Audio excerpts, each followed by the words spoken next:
नमस्कार, देवभूमि एक्सप्रेस में आप सभी का स्वागत है। मैं हूं आपके साथ कविता पांडे। बुलेटिन की शुरुआत करेंगे जहां मुख्यमंत्री पुष्कर सिंह धामी ने गुरुवार को मुख्यमंत्री आवास सभागार में नागरिक उड्डयन विभाग द्वारा आयोजित कार्यक्रम में हल्द्वानी से मुनस्यारी, पिथौरागढ़, चंपावत के लिए हेली सेवा का वर्चुअल रूप से फ्लैग ऑफ शुभारंभ किया। कार्यक्रम को संबोधित करते हुए मुख्यमंत्री ने प्रधानमंत्री नरेंद्र मोदी और केंद्रीय नागरिक उड्डयन मंत्री ज्योतिरादित्य सिंधिया का हार्दिक आभार व्यक्त करते हुए कहा कि इस हवाई सेवा की लंबे समय से प्रतीक्षा थी। उन्होंने कहा कि दूरस्थ क्षेत्रों को परस्पर जोड़ने और लोगों को आवागमन के लिए सुविधा प्रदान करने में यह सक्षम होगी। आपात समय में राहत और बचाव कार्यों के प्रभावी क्रियान्वयन के लिए एक प्रभावी माध्यम भी साबित होगी। उन्होंने कहा कि इससे विभिन्न पर्यटन क्षेत्रों के दर्शन होने के साथ ही लोगों को आवागमन में भी काफी सुविधा होगी। हेली सेवा जो चंपावत, पिथौरागढ़ और मुनस्यारी के लिए प्रारंभ हुई है, ये एक बहुत बड़ा जो पर्यटन की दृष्टि से, धार्मिक दृष्टि से जो आवागमन करने वाले श्रद्धालु हैं, पर्यटक हैं, उनकी यात्रा तो सुगम भी होगी, सरल भी होगी, समय भी बचेगा। उसके साथ साथ जो स्थानीय लोग हैं, इन क्षेत्रों के, दूरस्थ क्षेत्रों के हमारे रहने वाले लोग हैं, उन सभी के जीवन में भी एक क्रांतिकारी बदलाव लाएगी, उनके जीवन को भी सफल बनाएगी। आपदा के समय में उपचार के लिए, स्वास्थ्य सेवाओं के लिए भी ये योजना बहुत कारगर साबित होगी। वहीं कांग्रेस मुख्यालय में आज महिला कांग्रेस के राष्ट्रीय अध्यक्ष अलका लांबा ने प्रदेश कार्यकारिणी की सभी पदाधिकारियों के साथ बैठक की। इस दौरान बैठक में महंगाई, बेरोजगारी और महिला अपराधों जैसे तमाम मुद्दों को प्रमुखता से रखा गया। इस दौरान महिला कांग्रेस के राष्ट्रीय अध्यक्ष अलका लांबा ने कहा कि बैठक में प्रदेश की महिलाओं की आधी आबादी को लेकर मुख्य रूप से चर्चा की गई। बैठक में यह मुद्दा भी सामने आया कि उत्तराखंड की महिलाएं महंगाई से त्रस्त हैं।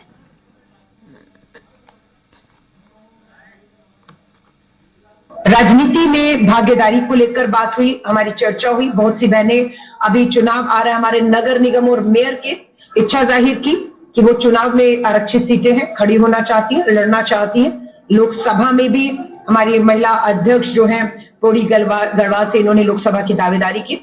महिलाओं का जो राजनीति की भागीदारी है, उन सब पर हमने चर्चा की। आर्थिक सशक्तिकरण महिलाओं का, इतनी बेरोजगारी, महंगाई, गरीबी में कैसे, उस पर चर्चा हुई।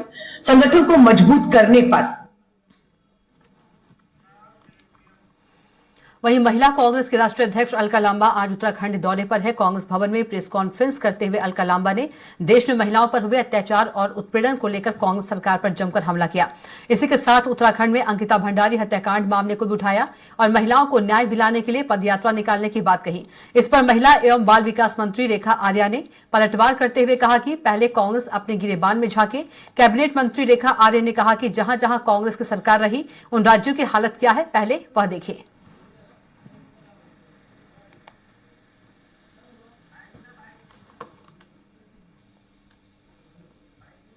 मुझे लगता है कि पार्टी खुद अंतर्यामी है। पार्टी हर किसी कार्यकर्ता हो, हर किसी, चाहे वो किसी दायित्व में हो, पार्टी सबके मनोभाव को अच्छे से टटोलती है। और मुझे लगता है कि मेरे कहने से ज्यादा मेरी पार्टी मेरी चिंता करती है। वहीं गैरसैंण में बजट सत्र न कराए जाने को लेकर कांग्रेस गैरसैंण में प्रतीकात्मक सत्र करेगी। वहीं इस पर पलटवार करते हुए भाजपा प्रदेश अध्यक्ष महेंद्र भट्ट ने कहा कि सबसे पहले तो कांग्रेस को अपने विधायकों से ही पूछना चाहिए कि कांग्रेस के विधायकों ने संसदीय कार्य मंत्री को पत्र लिखकर देहरादून में सत्र करने की बात क्यों की। महेंद्र भट्ट ने कहा कि चुनावी वर्ष है और चुनावी वर्ष में सिर्फ मुद्दा विहीन राजनीति पर विपक्ष उतर आए हैं। अच्छा होगा कि कांग्रेस अपने विधायकों से पहले पूरी पूछताछ कर ले। कहा था जिन विधायकों ने गैरसैंण में सत्र में न जाने की, उन्होंने जो लिखित में विधानसभा अध्यक्ष को पत्र दिया है, संसदीय कार्य मंत्री को पत्र दिया, पहले उस पर कार्रवाई तो करें, तब वहां जाए। वहीं भाजपा महिला मोर्चा भी बड़े कार्यक्रम का आयोजन करने जा रहा है। भाजपा महिला मोर्चा के प्रदेश अध्यक्ष आशा नौटियाल का कहना है कि महिला मोर्चा योजनाओं के लाभार्थियों के बीच में सम्मेलन करने जा रहा है। केंद्र और राज्य सरकार की योजनाओं को उनके साथ में साझा किया जाएगा। उनका कहना है कि 2024 के लोकसभा चुनाव में महिला मोर्चा तैयारी में जुट गया है। देखिए, नारी सशक्तिकरण की दिशा में सरकार बहुत महत्वपूर्ण कदम उठा रही है और महिलाओं को हर क्षेत्र में, सामाजिक हो चाहे आर्थिक क्षेत्र में, सशक्त करने के लिए मोदी जी ने बहुत महत्वपूर्ण कदम उठाए हैं। इसी के लिए हमारे जो अभी बैठक हुई है उसमें महिला मोर्चा को 3 कार्यक्रम मिले हुए हैं। 4 तारीख को हमारा मैराथन दौड़ होगी, जिसमें हम मोदी जी के लिए ही वो दौड़ करेंगे, जिस तरह से वो महिलाओं को आगे बढ़ाने का काम कर रहे हैं। वहीं आगामी लोकसभा चुनाव को लेकर भाजपा की तैयारी लगातार जारी है। वहीं प्रत्याशी चयन की प्रक्रिया को लेकर जनता के बीच में जाकर संभावित प्रत्याशियों का फीडबैक लिया जा रहा है। इस मुद्दे पर कैबिनेट मंत्री रेखा आर्य का कहना है कि लोकसभा चुनाव को लेकर संगठन और सरकार के स्तर पर तैयारियां की जा रही है। कैबिनेट मंत्री रेखा आर्य ने कहा कि पार्टी जो भी जिम्मेदारी मुझे सौंपेगी उसे निभाने का काम करूंगी। देखिए, मुझे लगता है कि पार्टी खुद अंतर्यामी है। पार्टी हर किसी कार्यकर्ता हो, हर किसी चाहे वो किसी दायित्व में हो, पार्टी सबके मनोभाव को अच्छे से टटोलती है और मुझे लगता है कि मेरे कहने से ज्यादा मेरी पार्टी मेरी चिंता करती है। वहीं भाजपा प्रदेश कार्यालय में लोकसभा चुनाव को लेकर महत्वपूर्ण बैठक हुई। भाजपा के राष्ट्रीय महामंत्री संगठन बीएल संतोष, चुनाव प्रभारी दुष्यंत गौतम, भाजपा प्रदेश अध्यक्ष महेंद्र भट्ट के साथ कई पदाधिकारी बैठक में मौजूद रहे। आज की बैठक में लोकसभा चुनाव की रणनीति को लेकर चर्चा हुई। पार्टी संगठन, पार्टी के कार्यक्रम, रैली, जनसभा, सम्मेलन को लेकर चर्चा हुई है।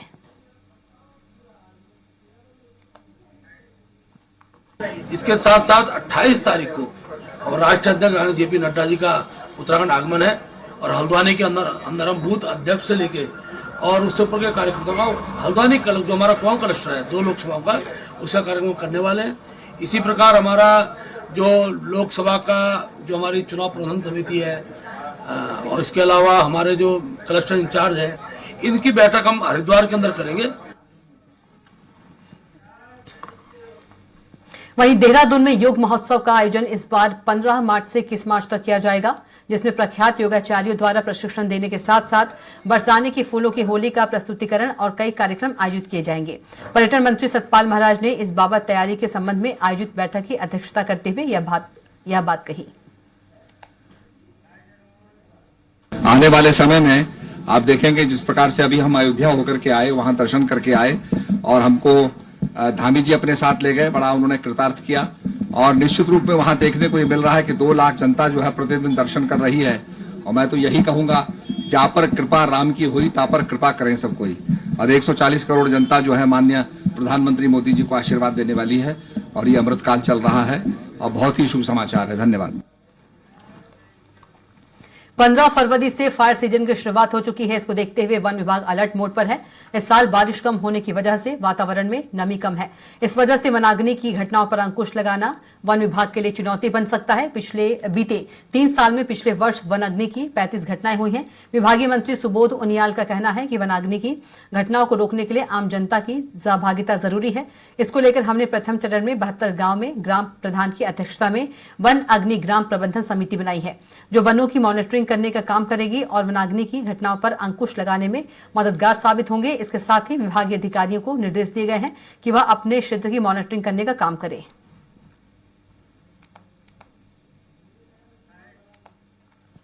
जिसमें ग्राम प्रधान जी अध्यक्ष होंगे, वन पंचायत के सरपंच, महिला मंगल दल के अध्यक्ष, युवक मंगल दल के अध्यक्ष, वन विभाग और राज्य विभाग के कर्मचारी उसके सदस्य होंगे, ताकि स्थानीय लोगों को जिम्मेदारी दी जाएगी। तो पूर्व में भी जब यह मैकेनिज्म नहीं था सरकारी विभागों का, तो स्थानीय लोग ही प्रभावी अंकुश लगाया करते थे आग पे, और साथ ही साथ दूसरे स्थानीय लोगों की सहभागिता बढ़े।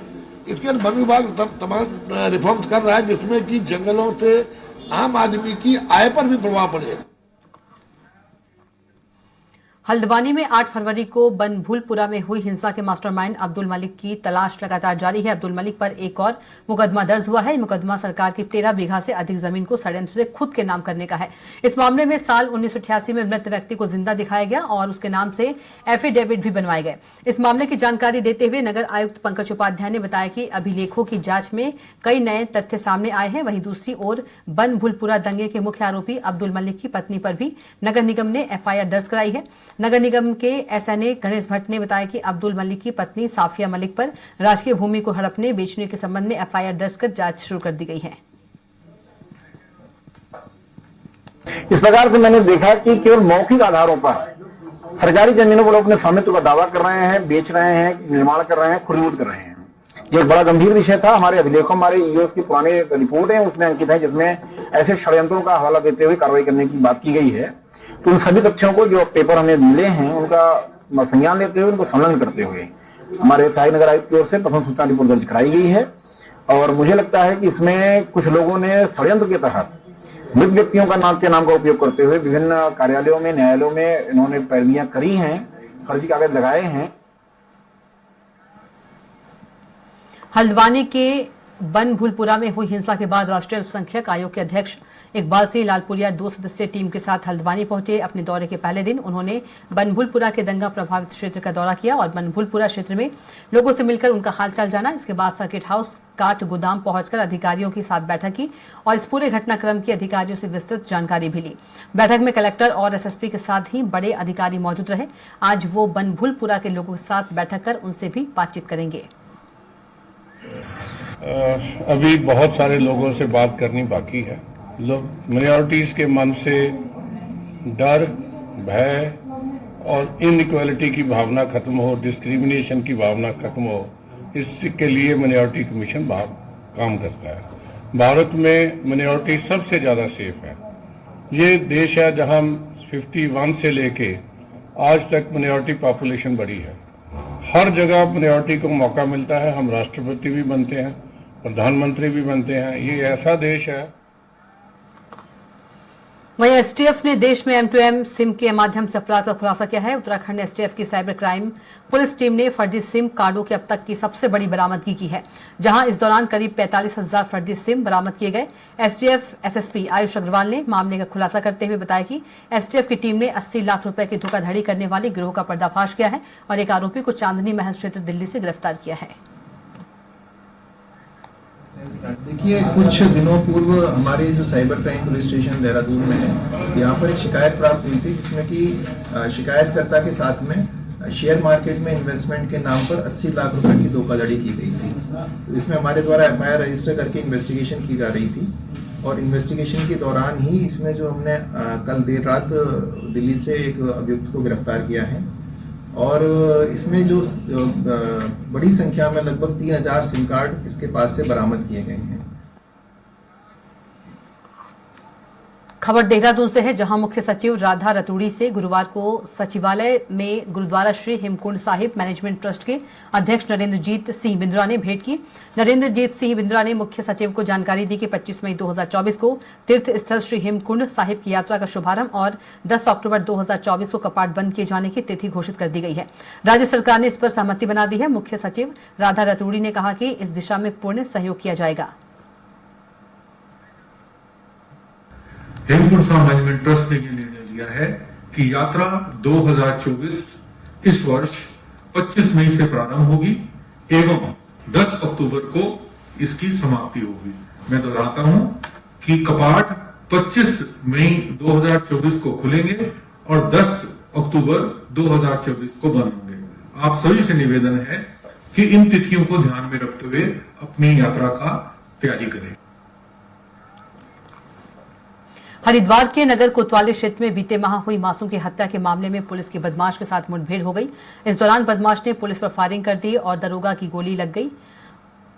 इधर पुलिस की जवाबी फायरिंग में बदमाश के पैर में गोली लग गई। पुलिस ने बदमाश को गिरफ्तार कर लिया है। फिलहाल घायल बदमाश को जिला अस्पताल में भर्ती कराया गया है। आपको बता दें कि बीते माह बदमाश ने मासूम के साथ कुकर्म करने के बाद उसकी हत्या कर दी थी। फिलहाल पुलिस मामले की जांच में जुट गई है। पुलिस ने भी इस घटना को बहुत संजीदगी से लिया और उसमें लगातार हमारी पूरी टीम लगी हुई थी। इसमें एक संदिग्ध व्यक्ति जिसकी पुलिस को लगातार तलाश थी काफ़ी टाइम से और ये काफ़ी समय से फरार भी चल रहा था। आज ये सूचना हमारे थाना स्तर पर प्राप्त हुई थी कि ये व्यक्ति आज चमकादल टापू के आसपास कहीं दिखाई दिया है। तो पूरी कॉम्बिंग टीम ने जब जाके वहाँ सर्च अभियान चलाया तो इस व्यक्ति के द्वारा जब वहाँ से फायर किया गया, पुलिस टीम ने आत्मरक्षा के साथ साथ इसको अरेस्टिंग भी करी है। हरिद्वार कोतवाली क्षेत्र के चमगादड़ टापू पर विगत 8 दिसंबर को 6 साल के मासूम बच्चे की निर्मम हत्या कर दी गई है। वहीं इस घटना को अंजाम देने वाले आरोपी की कल देर रात चमगादड़ टापू पर पुलिस के साथ मुठभेड़ हो गई, जिसमें पैर में गोली लगने के कारण आरोपी गंभीर रूप से घायल हो गया। इस मुठभेड़ में एक पुलिस दरोगा भी घायल हो गया है। मुठभेड़ की सूचना मिलते ही मौके पर पुलिस के आला अधिकारी पहुंचे और घायल आरोपी और दरोगा को जिला अस्पताल में भर्ती कराया गया, जहां पर उनका इलाज किया जा रहा है। घायल बदमाश प्रदीप को पुलिस करीब 2.5 महीने से 6 साल के बच्चे की हत्या के आरोप में तलाश कर रही रही थी। एसएसपी प्रमेंद्र सिंह डोभाल का कहना है कि पुलिस ने इस आरोपी को पकड़ने का प्रयास किया तो आरोपी ने पुलिस पर फायरिंग कर भागने की कोशिश की। जवाबी कार्रवाई में आरोपी के पैर में गोली लगी और इसमें हमारा एक जवान भी घायल हुआ है, जिसका जिला अस्पताल में इलाज जारी है। और इसमें हमारा भी एक जवान घायल हुआ है, एक सब इंस्पेक्टर, और उसको अभी हम लोग यहाँ दिखवा रहे हैं। इसके भी पैर में गोली लगी है, इसको भी यहाँ पर लेके आए हैं। इस तरीके से इसकी अरेस्टिंग की गई है और वो जो घटना थी जिसने पूरे हरिद्वार को काफ़ी झकझोरा था, उसकी हम लोगों ने आज खुलासा भी। इसका भी वही हम देख रहे हैं, इसका आपराधिक इतिहास, क्योंकि ये पूर्व में भी एक बार गया है, ऐसा हमें संज्ञान में आया है, और इसका क्या वेयर अबाउट्स है इसको हम लोग अभी और देख रहे हैं। उत्तरकाशी के डुंडा विकास खंड के ब्रह्मखाल में शिक्षा विभाग और ठेकेदार की बड़ी लापरवाही सामने आई है, जहां ठेकेदार ने करोड़ों रुपए की स्कूल की बिल्डिंग को तैयार कर ली, लेकिन सुरक्षा दीवार लगाना भूल गया, जिसके कारण इस भवन के अस्तित्व पर खतरा मंडरा रहा है। अध्यापकों का कहना है कि परीक्षाएं सिर पर है, ऐसे में अगर बारिश होती है तो यही डर बना रहेगा कि भवन धंस न जाए, जिसके कारण यहाँ के छात्र हमेशा डर के साए में रह रहे हैं। अब सवाल ये उठता है कि विभाग ने जब यह भवन ठेकेदार से हैंड ओवर किया तो इसकी सुरक्षा जाँच क्यों नहीं की गई। कहीं न कहीं इस भवन को भ्रष्टाचार की आड़ में करोड़ों रुपए से तैयार इस भवन को बनाया गया है। लेकिन ठेकेदार ने इतना पैसा भी खर्च किया, लेकिन फिर भी जो है नीचे का पुश्ता नहीं लगा पाया। और मुझे लगता है कि अगर ये पुश्ता नहीं लगेगी तो पीछे का सारा कमरा नीचे आ जाएगा। दूसरी बात है, शिक्षा विभाग की तरफ पैसा पड़ा हो उत्तरकाशी में, लेकिन कोई अधिकारी कोई सुनने के लिए राजी नहीं है। दूसरी बात, यहाँ पे कोई बाथरूम की व्यवस्था नहीं है। राजकीय उच्चतर माध्यमिक विद्यालय बालिका राजकीय इंटर कॉलेज ब्रह्मखाल, और यहाँ के बड़े बेहाल हैं हो चुकी है। वहाँ पे जो आगे से भी स्लाइड हो रहा है, पीछे से जो है वो एनएच के कारण स्लाइड हो रहा है, और वो बिल्डिंग भी जो है नई बिल्ड जो कंस्ट्रक्शन हुआ बिल्कुल असुरक्षित अभी तक जो है। और जैसे कि सुनने में आ रहा है कि वो इसमें जो है प्राइमरी पाठशाला के लिए जो है जिला योजना से अभी 2 कमरों की स्वीकृति जो है मिली थी, लेकिन अभी उसका खैर धरातल पे कोई अता पता है नहीं। जब आएगा तो तभी पता चलेगा कि क्या होता है। लेकिन जो अभी वर्तमान जो स्थिति है वो बहुत जो है, माध्यमिक विद्यालय में अपने बच्चों को पढ़ा रहे हैं। वो भी हर समय जब मूसलाधार बारिश जैसे हो तो ये स्कूल धंसने का खतरा है, और इसमें शासन जो भी चाहे वो कर सकता है। तो मेनली जब बरसात हो जाती है हम लोगों को यही डर बैठा रहता है कि कब कुछ हो जाए। आपने पीछे की भी हालत देख ली और इस नई बिल्डिंग की भी हालत देख ली है। तो हम बच्चों को पढ़ा तो रहे हैं, बैठा भी रहे हैं, पर यही होता है कि हमारे पास कोई ऑप्शन नहीं है तो हम बैठा देते एक साइड को। पर बारिश में तो काफ़ी रिस्की है और काफ़ी डर हमें लगा रहता है, खासकर बच्चों की सुरक्षा। और कुछ भी घटना यहाँ पे हो सकती है, तो हम इतना ही कहना चाहेंगे कि हमारी थोड़ी हेल्प हो जाए। और बाकी आपने देख ही लिया है यहाँ पे कि किस तरीके से ये जो है बिल्डिंग किसी भी तरीके से कभी भी किसी भी अनावश्यक यहाँ पे घटना हो सकती है। बरसाती मौसम में क्या यहाँ पे क्लास संचालित होगी या नहीं होती है? सर हमारे पास तो यही बिल्डिंग है, तो हम यहीं पे संचालित कर पाएंगे क्लास, और कोई हमारे पास है नहीं अभी कुछ। पिथौरागढ़ जिले में आज सुबह से मौसम का मिजाज बदला हुआ है। उच्च पर्वतीय क्षेत्र में हिमपात हो रहा है, वहीं निचले हिस्से में तेज हवा के साथ बारिश और ओलावृष्टि हो रही है, जिससे क्षेत्र में काफी ठंड बढ़ गई है।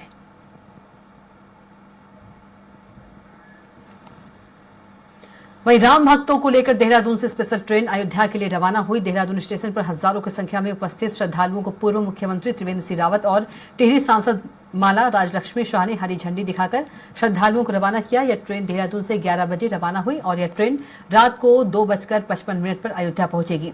इस स्पेशल ट्रेन में 1064 श्रद्धालु अयोध्या के लिए रवाना हुए। 23 तारीख को श्रद्धालु दिन में अयोध्या में रामलला के दर्शन करेंगे और रात 12:40 पर स्पेशल ट्रेन देहरादून के लिए रवाना होगी और 24 तारीख को यह ट्रेन दिन में 2:40 पर देहरादून पहुंचेगी। इस अवसर पर पूर्व मुख्यमंत्री त्रिवेंद्र सिंह रावत ने कहा कि राम मंदिर का सपना सक्षम नेतृत्व के कारण ही पूरा हुआ है। वहीं टिहरी सांसद माला राजलक्ष्मी शाह ने भी इस अवसर पर अपनी खुशी का इजहार किया, सभी श्रद्धालुओं को बधाई दी। आपने देखा कितना उत्साह है लोगों में, कितनी खुशी है कि वो रामलला के दर्शन एक भव्य मंदिर में करेंगे। रामलला के दर्शन करने का सौभाग्य आज तमाम देशवासियों को मिल रहा है, इसलिए कि समाज की शक्ति और राजनीतिक इच्छा शक्ति जिसकी नितांत कमी थी इस देश में, वो आज जब एक हुई तो आज भव्य मंदिर और माननीय प्रधानमंत्री जी ने रामलला की प्राण प्रतिष्ठा वहां पर 22 जनवरी को की है। मैं समझता हूं कि हम बहुत सौभाग्य हैं और केवल इसको एक मंदिर नहीं बल्कि राम हमारे राष्ट्र के वाचक हैं, राष्ट्र के पर्यायवाची हैं और हम ये मानते हैं कि ये राष्ट्र निर्माण के लिए भव्य राम मंदिर का निर्माण ये बहुत जरूरी था और उसकी अभी ये शुरुआत हुई। सबसे पहले तो मैं सबको शुभकामनाएं देना चाहती हूँ क्योंकि मेरा कॉन्स्टिट्यूंसी से ये पहला ट्रेन गए हैं और सभी लोग बहुत सौभाग्यशाली है कि श्री राम जी का अयोध्या में दर्शन करने का सौभाग्य सबको मिल रहा है। मैं आदरणीय मोदी जी को धन्यवाद देना चाहती हूँ जिन्होंने इस मंदिर का आज इतने साल बाद ये बना कंप्लीट हुआ और हम सभी का सौभाग्य हो रहा है। हम राम जी का दर्शन करने के लिए हम लोग सब जाएंगे आगे और पूरा देश ने पूरा दुनिया में इस बात का चर्चा हो रहे हैं। देखिए, माननीय हमारे यशस्वी प्रधानमंत्री मोदी जी, माननीय रेल मंत्री जी और हमारे डीआरएम साहब राजकुमार जी मुरादाबाद डिवीजन के और हमारे leader Shri Sudhir Singh ji senior DC Moradabad के मार्गदर्शन में मुझे यहाँ पे भेजा गया और मैंने इस प्रोग्राम का मतलब सफलतापूर्वक संचालन कराने की चेष्टा की और ईश्वर की कृपा से, राम जी की कृपा से गाड़ी का संचालन सही समय पे संरक्षा के नियमों के तहत सुरक्षा के पूरे मापदंड पूरे करते हुए सही तरह से संचालन हो गया।